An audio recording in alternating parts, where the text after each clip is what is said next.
Nice! Bakit nga ba L300 pa rin?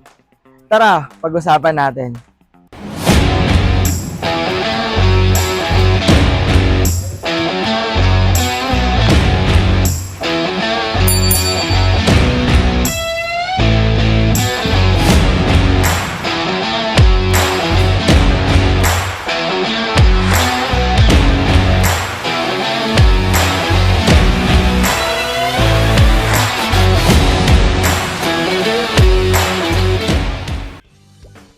Una, maaasahan at matibay.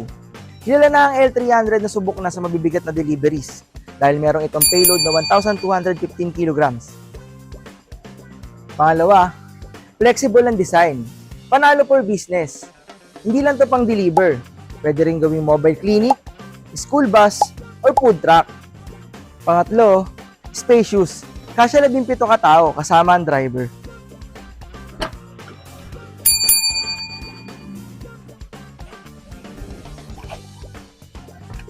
Tatlo dito sa harap.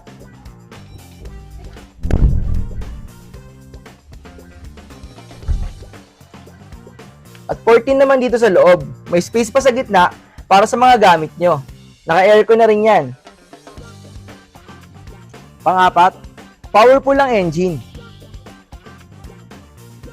Ang ating Mitsubishi L300 ay merong 2.2 liter 4-in-line 16-valve double overhead cam with turbocharged intercooler system.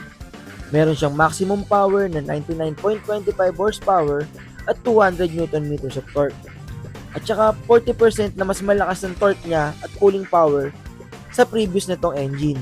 So sa madaling sabi, mas malakas ang makina at hindi ka mahihirapan kahit sobrang bigat ng cargo mo.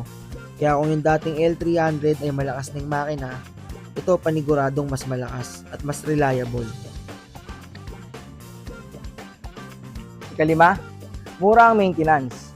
Mura ang maintenance versus other brands at napakadali pa i-maintain itong ating Mitsubishi L300.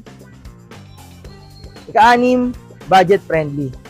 Naka-promo to ngayon ng 0 down payment and pay after 90 days pa. Imagine 3 months mo na siyang ginagamit sa business mo, so kumikita ka na, doon pala mag-i-start yung hulog mo. And bukod doon, bibigyan pa kita ng napakaraming freebies gaya ng HD dashcam, early warning device, car care kit, and cartilla na mga gamit mo sa negosyo mo. And by the way guys, this is Ari of Mitsubishi. Kung may questions ka pa or interested ka, message mo lang ako sa aking mga social media account and sa aking contact number. And see you sa release. Nice!